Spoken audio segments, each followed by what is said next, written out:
I'm on government assistance, and I run out of money, and I had to buy Pampers for Jelani. And I had $11.42 in the bank. And I remember wrapping my son in a towel for 2 days. I remember the second day, like you said, I had my hand on Jelani's stomach, and I said, "Don't worry, baby. Mommy will never be this broke or broken again." And that day, what shifted for me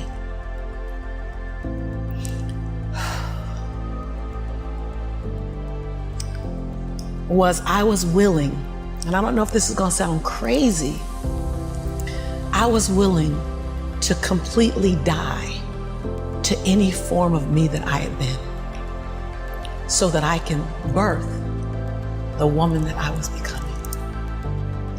The reason why a lot of people won't become who they want is because they're too attached to who they've been. And you hear it all the time when people say, "I've always been this way." Okay, well, if that's working for you, keep doing that. I knew it wasn't working for me any longer. I had hit my version of rock bottom. So I was willing to let go of everything and everybody. See, another reason why people won't get there is because the doorway is for you to fit through. You're trying to carry everybody else through because you're trying to be Rescue 911. And you got to rescue you first. I am much more valuable to my family and to my community because I was willing to let them go through the door myself, teach myself, learn myself, condition myself, and then come back and get them. I'm much more valuable to them now. But I had to go through a window time of 10 years of judgment. You leaving us, hanging out with white people all the time. You going to these crazy countries. We don't know what I had to be willing to allow my conviction to make me inconvenienced. See, we want to grow, but we want to stay liked by everybody. I was willing to be my own rescue at the risk of your approval.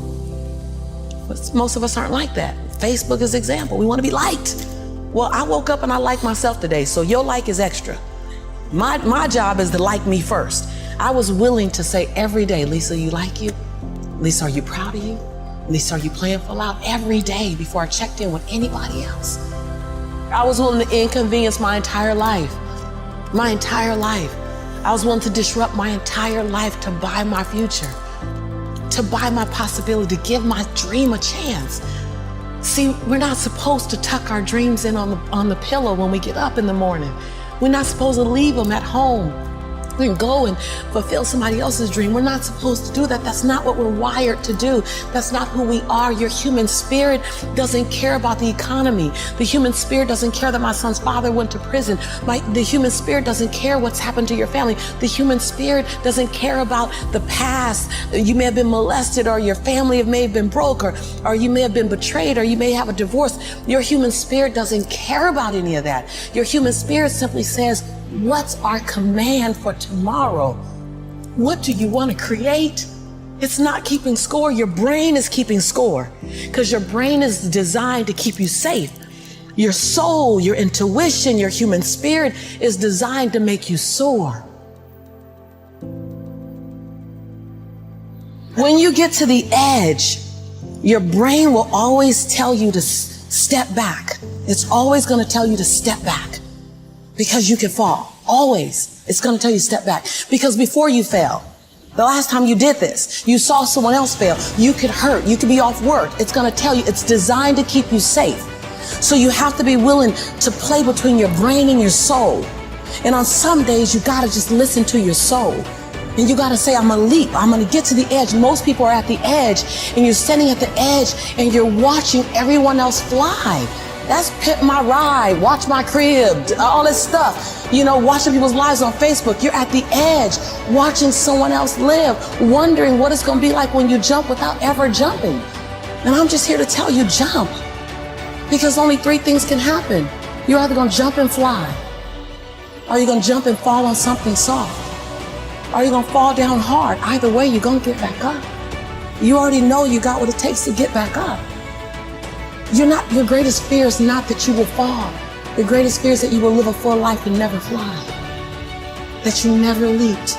You're not afraid of dying. You're afraid of dying before the world sees who you really are.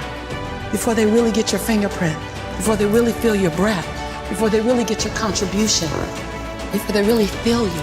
That's what you don't want to happen. You don't want to leave this place without us knowing you were here. All I'm doing is giving my dream a chance.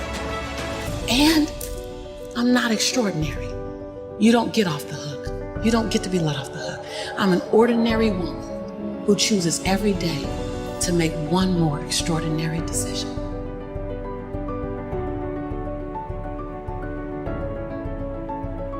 Everything that I need to get back up, I have in me.